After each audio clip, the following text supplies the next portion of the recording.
It's Divas That Care Radio. Stories, strategies, and ideas to inspire positive change. Welcome to Divas That Care, a network of women committed to making our world a better place for everyone. This is a global movement for women, by women, engaged in a collaborative effort to create a better world for future generations. To find out more about the movement, visit divasthatcare.com after the show. Right now, though, stay tuned for another jolt of inspiration. Welcome, everyone, to the Divas That Care Network.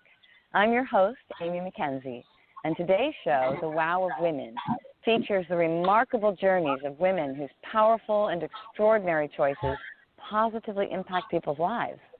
I'm very excited to introduce you today to our guest, Rula Salinas. Let me tell you a little bit about her. She's the author of Stronger You Can Overcome and Bounce Back from Adversity. She's also an inspirational speaker, and she has faced incredible challenges that we'll hear about today. And as a result, learned how to turn crisis into opportunity. She has spoken at the Herstory Women's Global Empowerment Conference in Sydney in 2019, the Ignite International Stage in 2018, as well as performed at radio stations, libraries, and other platforms. She was also a finalist at Queensland's prestigious Arch Williams Brisbane Speaking Competition in both 2017 and 2018. And on the side, she also managed to have a business management, bookkeeping, customer service background, and she's a life skills counselor. Most importantly, Rula is a survivor, an expert on resilience. Rula, thank you so much for taking your time out today to share your wisdom with us. Welcome to the show. Oh, thank you so much, Amy, for having me. I'm honoured to be here. Yes, well, it's wonderful. We love hearing from you. You're on the Gold Coast down there in Australia, and It's wonderful that we can connect worldwide to share our stories with amazing women. So thank you. And I'm going to jump right into kind of setting the stage for our listeners of some of those challenges that you went through. You were on a life track, and then things changed. Fill us in a little bit. Sure. Well, I had a pretty good life up until the age of 40. And then I was diagnosed with acute lymphoblastic leukemia at the age of 40. And my life changed forever from that day. And that was in April 2007. And it's been a pretty tough journey to get to where I am today. I had a lot of complications. Firstly, I had to have chemo for 6 months. Then I had to have a bone marrow transplant. I needed to have a donor. Wow. And it took, it took a long time to find one, so I actually found one in Germany, and thank God for him.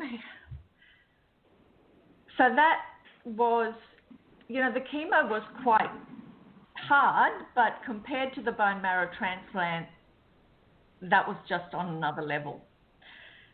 There's just so many things that can go wrong with that. The transplant itself was not a big thing. It was what they do to you before the treatment and what can happen after, because they basically wipe out your whole immune system.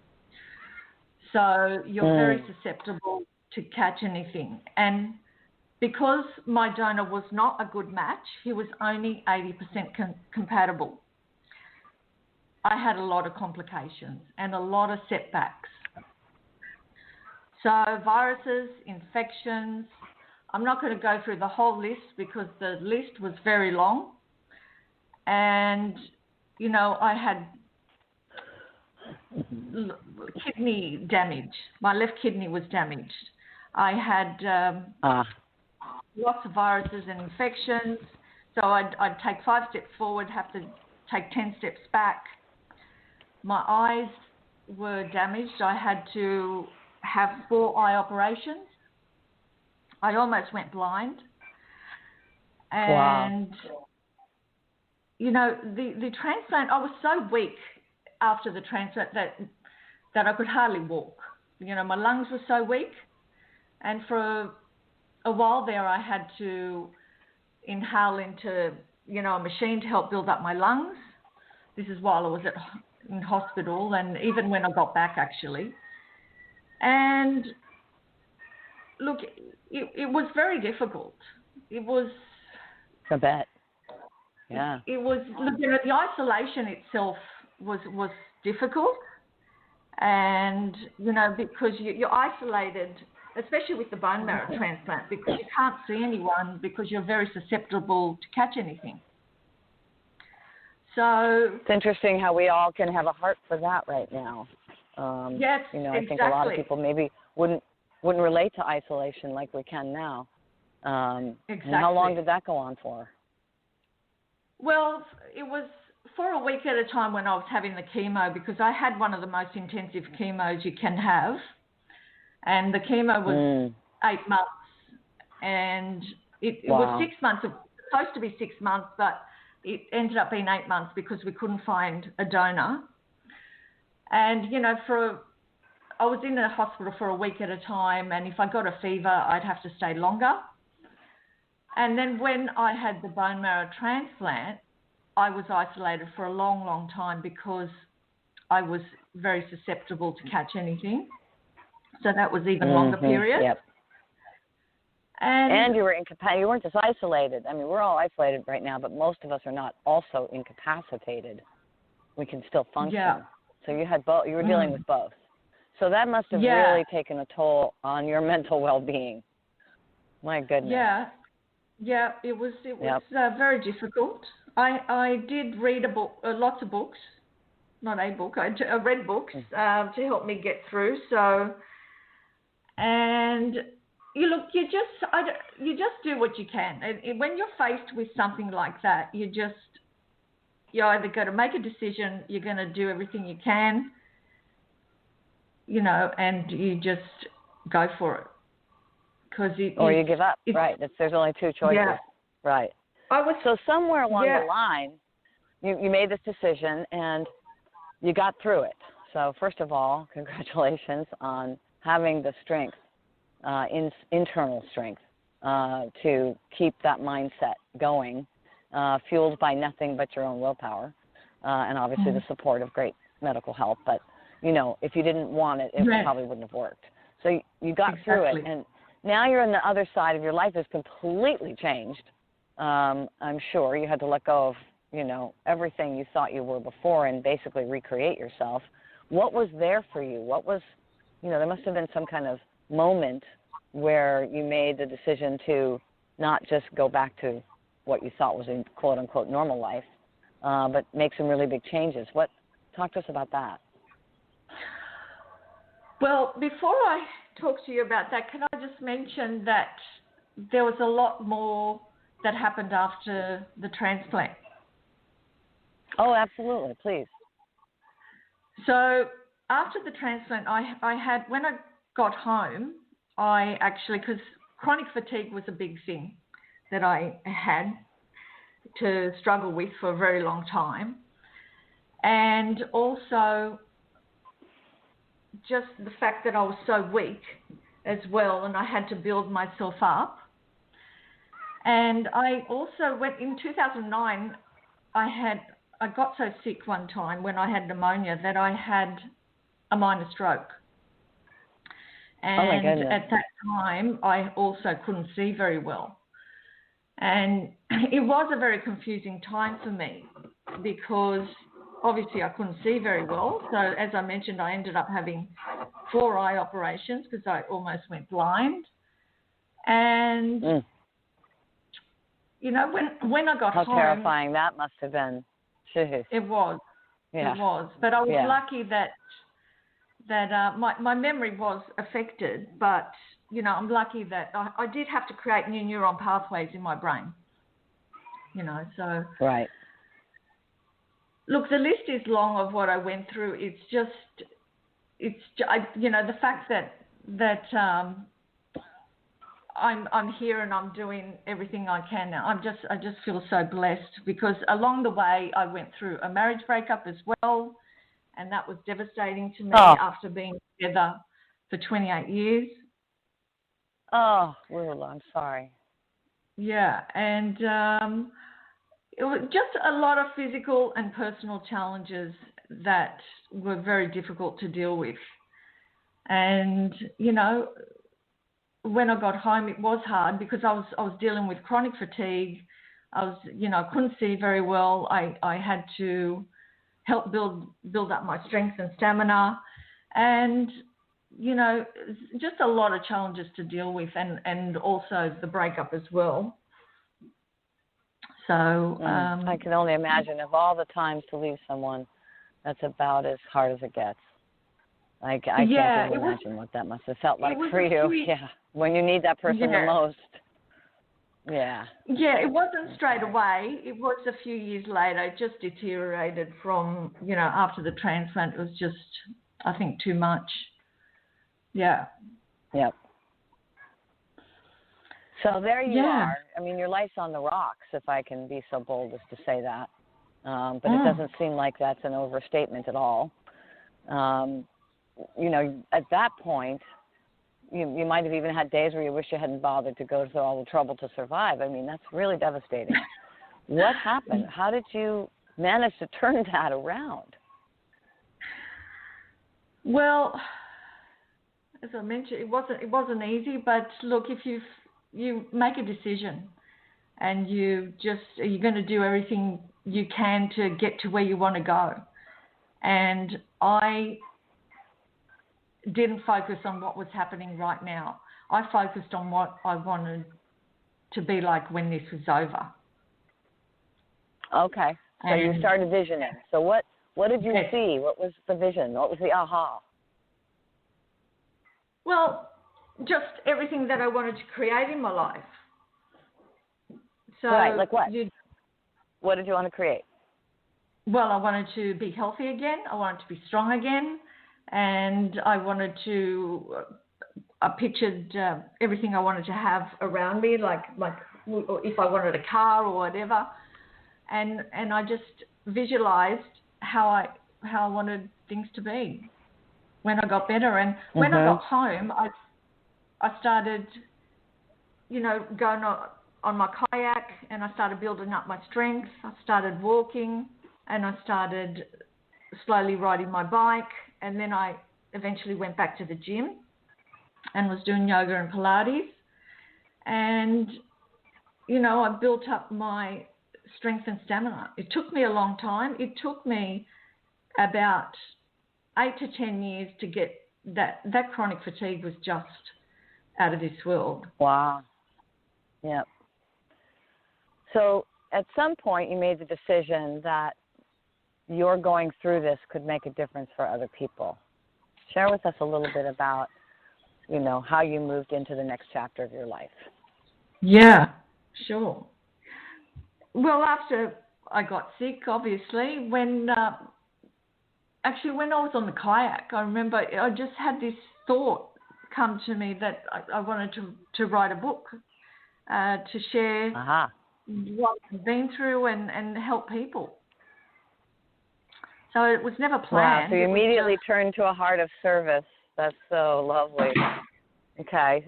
Wow. And had you ever written, was that something that had been in your past, or just something you knew you had to do? No, I hadn't. It's funny that I look back now and I had a feeling to do a creative life writing course when I was younger, and I did that, and I didn't think I was going to use it for anything, but I did. Yeah, so you certainly did. And that process of writing the book, how long a process was that for you? That was actually a long process because of the journey that I was on and the constant complications and setbacks. Because I was good, and then something would happen, and then I'd be 10 steps back, and then also the separation. So it took 5 years, about 5 years in total. And you stuck with it all that time, even with all those challenges. Yes, and I so those actually had days lost that were so hard, how did you do that? Yeah, go ahead. I don't know how I did it, because the doctors would laugh at me sometimes because I'd be doing work. I wasn't doing the book in the hospital, but I was doing work on my computer, and they would just laugh at me. I just wanted, it was like my baby. I did not want to be distracted with anything, and it was just something I had to do. Wow. Yep. So you got yourself strong enough and connected to your passion, or in the process, I guess it was sort of interwoven together.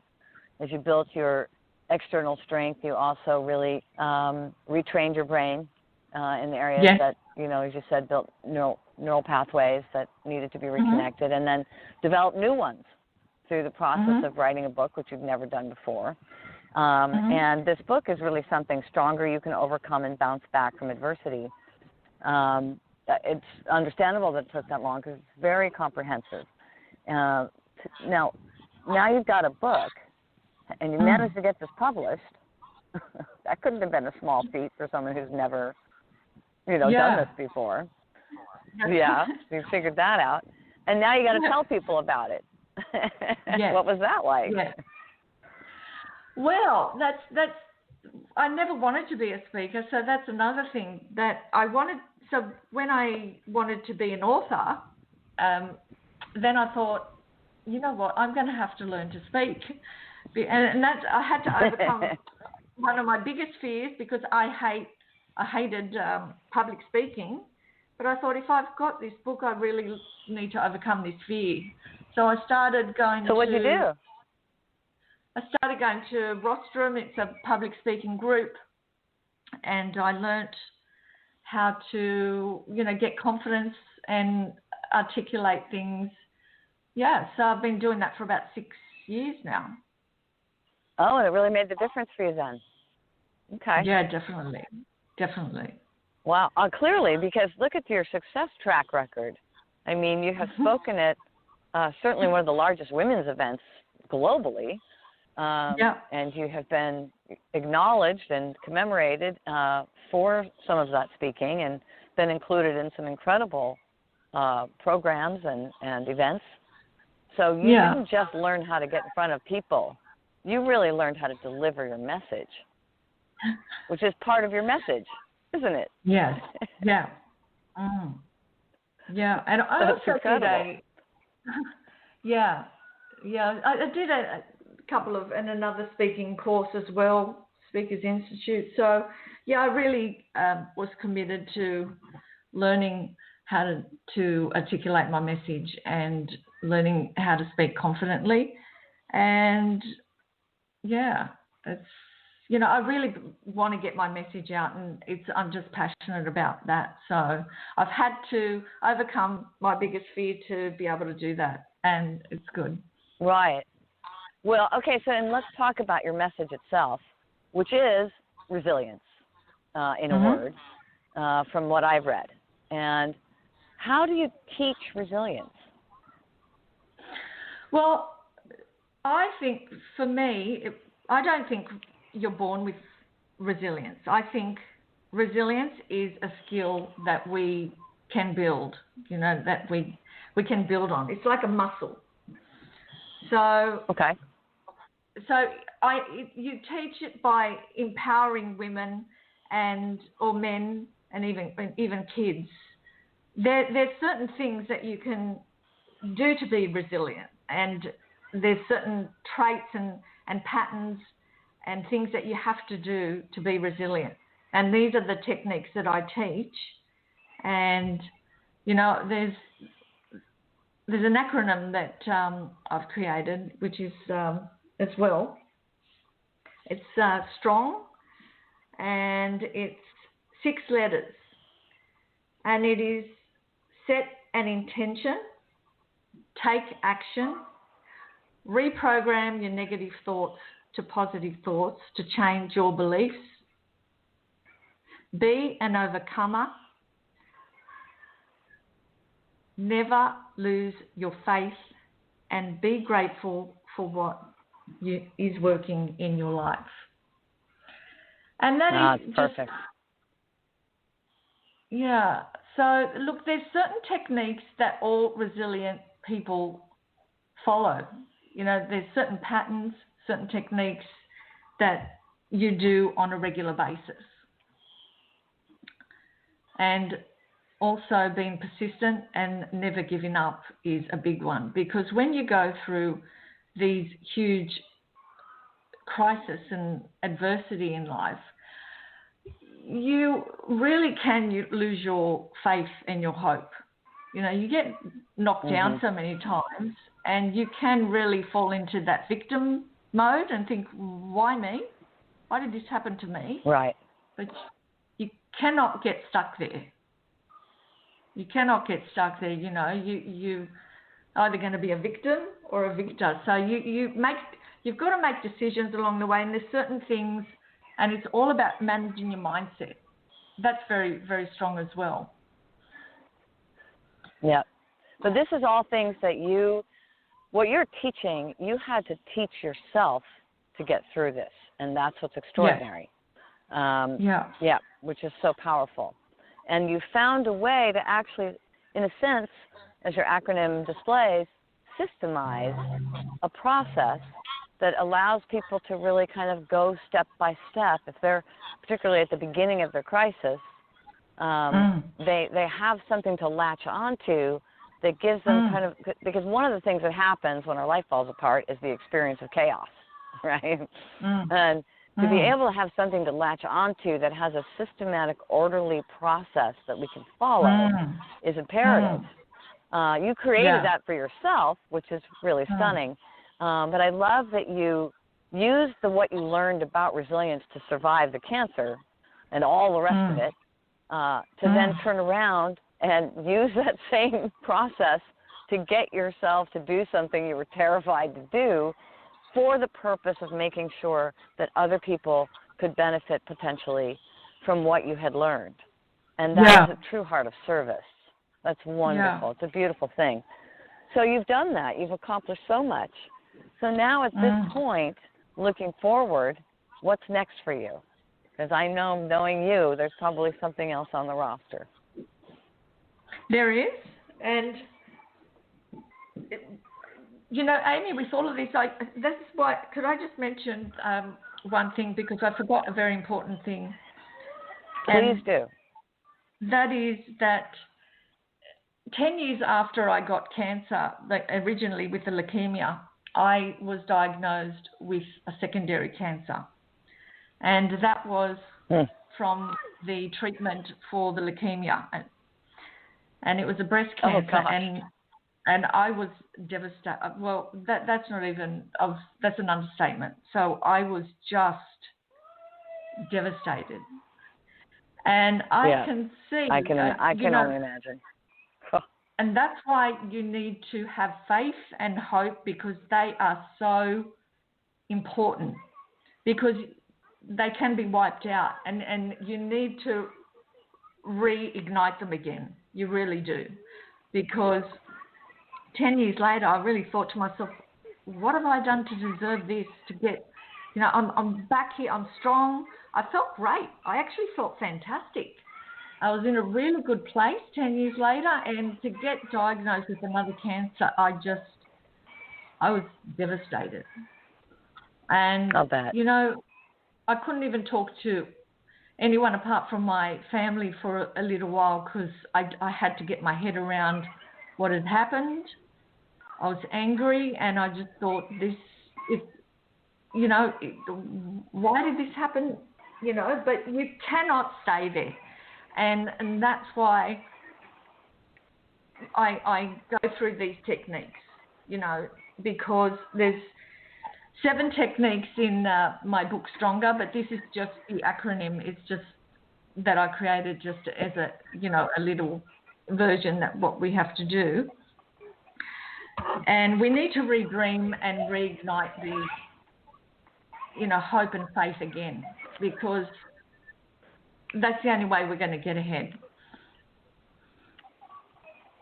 I love that you've actually found a way to basically lead people, instruct people in that state of mind to provide a way to get back to hope. That's extraordinary.